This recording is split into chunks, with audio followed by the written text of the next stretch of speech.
So the way that this whole motorcycle vlog started was that I was looking for interesting places to ride my motorcycle to. I didn't want to keep riding around on the same roads over and over and over again. I wanted to see new things, and so I started looking online for interesting places to go ride. And that was great. And then I decided to start making videos about the places I was visiting.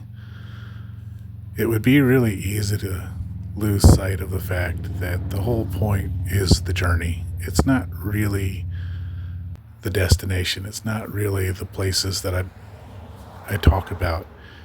It's really just riding. And that was really important to remember today, because today did not go at all the way I had hoped it would. I'm having a really off day with the whole video making thing.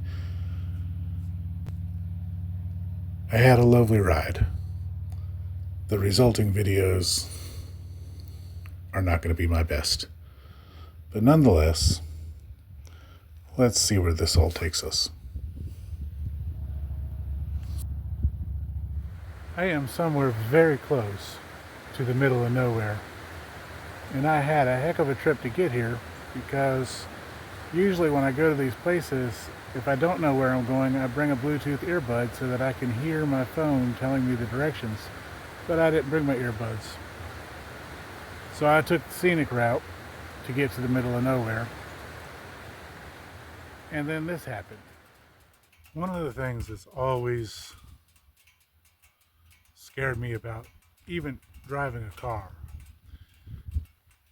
is that it doesn't necessarily make any difference how good of a driver you are, how much you've mastered your emotional reactions to things that go on around you, how defensively you drive. None of that. All it takes is one other person not paying attention to really mess things up for you. That is phenomenally more the case when you ride a motorcycle, because when someone does something that messes you up on a motorcycle, you die. So I'm pulled over here because I was coming down this road at about 45 miles per hour, and this lady very nearly pulled right out in front of me. I'm still shaking a little bit, but I'm here safe and sound. This is the A.J. Miller Mill.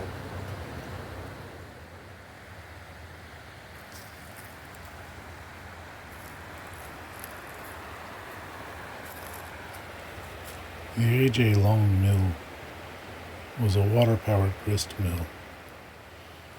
It was built sometime around 1835, and it served the residents and the farmers in the area until around 1939.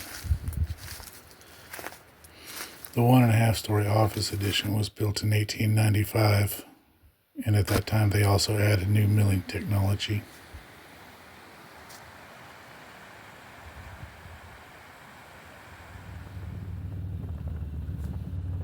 I really didn't get nearly as much footage at the mill as would have been ideal. There's only so much to see on the outside of a building. But this is a motorcycle vlog after all, so let's talk and ride. Grist mills were really important to communities.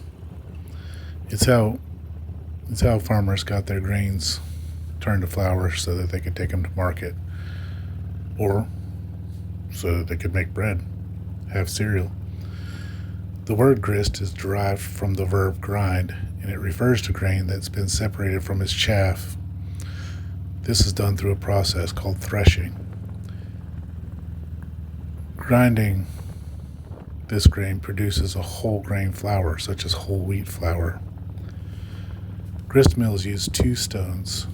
Grain is lifted into the mill by a hoist and emptied into bins. It then falls through a hopper and into a hole in the runner stone. The runner stone rotates, grinding the grain, which is sandwiched between the runner and the bed stone. The flour moves outward from the center of the stone and falls down a chute into a bin. The distance between the two stones can be adjusted using a lever called a lifter staff. So if you want coarser or finer flour, that can be accomplished. This is about all I have on the grist mill. I wish I had more, but hopefully you got something out of this video and enjoyed it. And if you did, and even if you didn't, give it a thumbs up. Also, there's going to be a little button here in a minute that you can press that will take you to my page, and you can subscribe and be notified of future videos. All of these things really help me out, and it makes sure that you don't miss any of my amazing work. Anyway, have a good day, and I'll see you in the next video.